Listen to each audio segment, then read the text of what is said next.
Fort Matanzas National Monument is a very well-preserved small fort, and I can't stress how small this fort is. On the Matanzas River, the entrance to the Matanzas River from Matanzas Pass or Matanzas Channel in St. Johns County, 18 miles south of St. Augustine.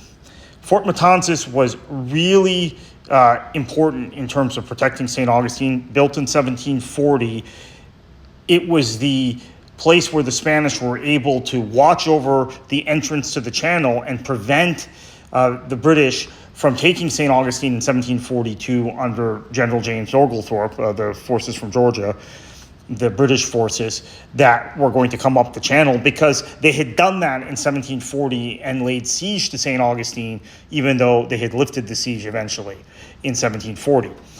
So it became a very strategic point, a very strategic fort, small fort, lookout fort, if you want to call it, a lookout tower for the Spanish.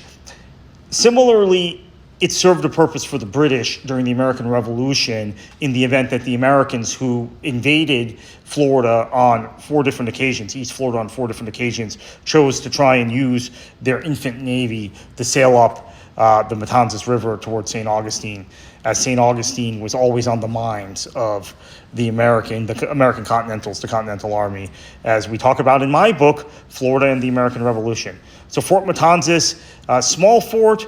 It's a national monument these days, but an interesting place to visit and to consider the history of.